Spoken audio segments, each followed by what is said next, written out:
To this video friends. तो इस video के अंदर हम बात करने वाले chemical nature and biological role of nucleic acid and amino acid. तो पिछले वीडियो में हमने कार्बोहाइड्रेट्स और जो हमारा लिपिड्स था तो इसके बारे में हमने पूरी डिटेल में जानकारी यहाँ पर ले ली थी। उसका केमिकल नेचर क्या है, बायोलॉजिकल रोल क्या है, इन सब के बारे में डिटेल में जानकारी ले ली थी। अगर वीडियो नहीं देखा तो प्लेलिस्ट के अंदर वीडियो अवेलेबल है, तो वहां पर जाकर आप देख सकते हो। तो यहाँ पर आप सब्जेक्ट देख सकते हो, हमारा बायोकेमिस्ट्री का सब्जेक्ट है जो कि B pharmacy second sem unit first के अंदर है। तो फर्स्ट यूनिट ही हमने स्टार्ट किया था बायोमोलिक्यूल्स का। आप सभी को पता है बायोमोलिक्यूल्स बहुत ही इंपॉर्टेंट टॉपिक है। तो चलो वीडियो को स्टार्ट कर देते हैं। स्टार्ट करने से पहले अगर चैनल को सब्सक्राइब नहीं किया तो जरूर सब्सक्राइब करना, ताकि हम जब भी वीडियोस अपलोड करेंगे तो उसकी नोटिफिकेशन पहले आपको मिलेगी और आप इजीली हमारे वीडियो देख सकते हो। यहाँ पर आपको शॉर्ट नोट्स भी मिल जाएगी फ्रेंड्स, सिंपल नोट्स है, आप खुद भी यहाँ पर लिख सकते हो या फिर स्क्रीनशॉट मार के भी यहाँ पर आप रख सकते हो। हम आपको बस इतना ही बताने वाले, जितना बी फार्मेसी के सिलेबस में दिया है टॉपिक उतना ही यहाँ पर हम पढ़ाने वाले हैं। उससे ज़्यादा नहीं या उससे कम नहीं, उसके ज़्यादा डीप में भी नहीं जाएंगे हम। जितना लगेगा एग्जाम के पॉइंट ऑफ व्यू से उतना ही यहाँ पर हम आपको बताने वाले हैं। तो यहाँ पर फर्स्ट पॉइंट आप देख सकते हो, nucleic acid are the large biomolecules that are essential for all known forms of life. तो न्यूक्लिक एसिड एक लार्ज बायोमोलिक्यूल्स है, यह हमारे जो डेली लाइफ है तो उसके अंदर बहुत ही इसेंशियल इसका काम होता है, बहुत ही इंपॉर्टेंट काम होता है। तो वो क्या होता है हम आगे पढ़ेंगे इसके बारे में। They are composed of nucleotides which consist of the nitrogenous base. Okay, जो हमारा न्यूक्लिक एसिड होता है फ्रेंड्स वो न्यूक्लियोटाइड से बना हुआ होता है। उसके अंदर नाइट्रोजिनस बेस होता है एंड 5 कार्बन शुगर उसके अंदर प्रेजेंट होता है, जैसे कि राइबोज और डीऑक्सी राइबोज शुगर उसके अंदर प्रेजेंट होता है, और उसका वहाँ पर फॉस्फेट ग्रुप भी उसे अटैच होता है न्यूक्लिक एसिड को।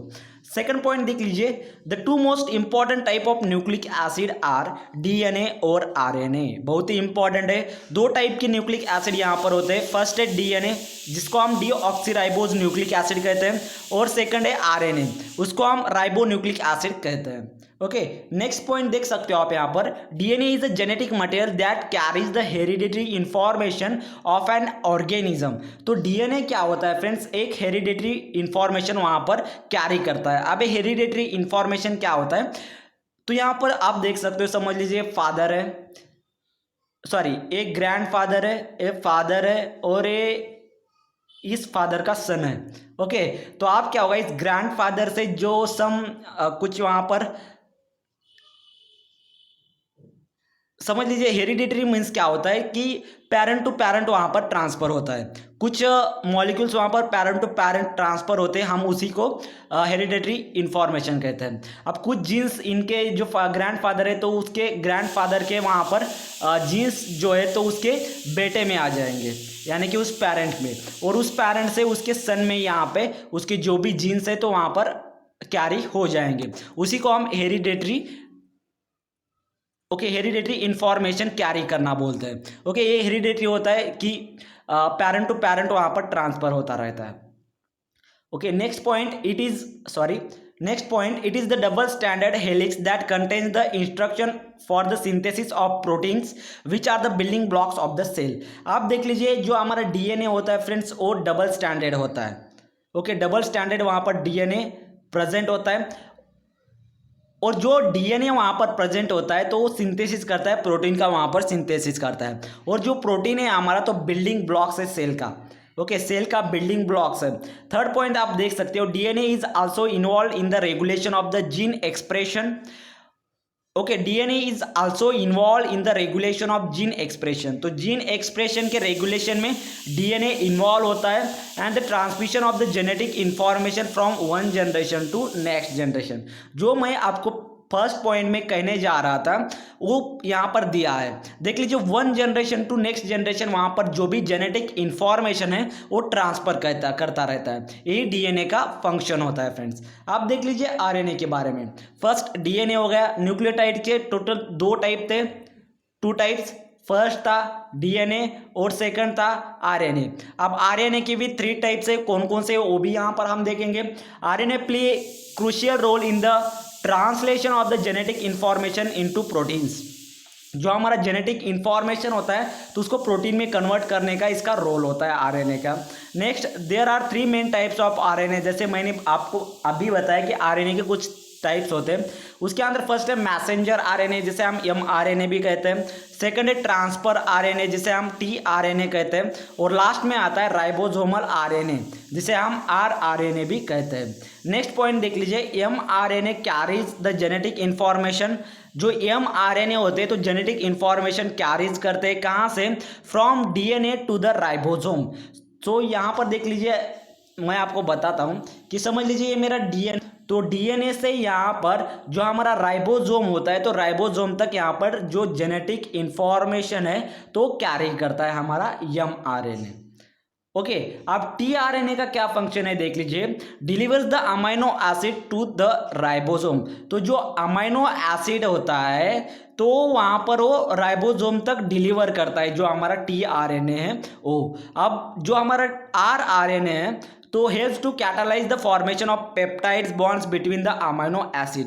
कैटालाइज करना मतलब क्या है, increase the rate of reaction. वहां पर जो रिएक्शन की रेट है वो वहाँ पर इंक्रीज करता है। कैटालाइज का मतलब कैटालाइज की डेफिनेशन है increase the rate of reactions, ये आपको पता होनी चाहिए। तो आरएनए क्या करता है, इंफॉर्मेशन कैटालाइज करता है और peptide bond between the amino acid, और पेप्टाइड बॉन्ड्स और अमाइनो एसिड के बिटवीन जो इंफॉर्मेशन वहाँ पर कैटालाइज करता है उसको हेल्प करता है।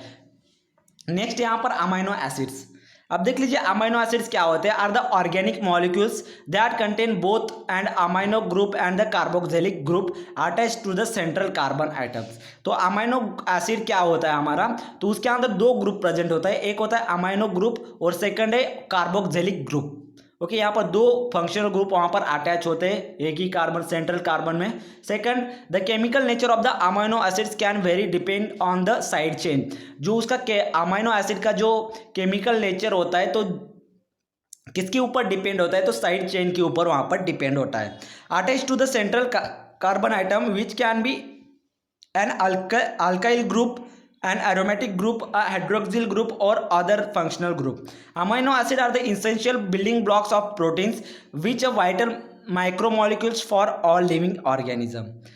Next, the biological role of amino acid is to provide the necessary building blocks for the protein synthesis. Protein synthesis के लिए अगर कुछ मटेरियल वहाँ पर लगता है तो वहाँ पर वो प्रोवाइड करता है, हमारा अमाइनो एसिड वहाँ पर प्रोवाइड करता है। As well as to serve as intermediates in the metabolic pathway, और जो मेटाबॉलिक पाथवे होता है उसमें इंटरमीडिएट का काम भी वो यहाँ पर परफॉर्म करता है। Amino acid also plays the important role in the regulation of the gene expression. तो अमाइनो एसिड जो है तो जीन एक्सप्रेशन के रेगुलेशन में भी इंपॉर्टेंट रोल प्ले करता है। मेंटेनेंस ऑफ इम्यूनो फंक्शन भी मेंटेन करता है, and the transport and storage of nutrients, और न्यूट्रिएंट्स का ट्रांसपोर्ट भी करता है और उसका स्टोरेज भी करने का काम वहाँ पर हमारा अमाइनो एसिड्स करता है। आई होप फ्रेंड आप सबको वीडियो अच्छा लगा होगा। वीडियो के अंदर शॉर्ट नोट्स भी अवेलेबल है, होप आपको सभी को अच्छा लगा होगा। इसके बाद हमारा बायोमोलिक्यूल चैप्टर यहाँ पर ख़त्म हो जाता है। नेक्स्ट चैप्टर जो है तो हम उसे कंटिन्यू करेंगे नेक्स्ट लेक्चर में। लेकिन हाँ, हर रात 8 बजे यहाँ पर वन वीडियो यहाँ पर बी फार्मेसी का अपलोड होता रहेगा। डेफिनेटली हमारे चैनल को देखते रहिएगा। तो मिलते हैं नेक्स्ट वीडियो में। इस वीडियो के अंदर इतना ही। Thank you so much friends.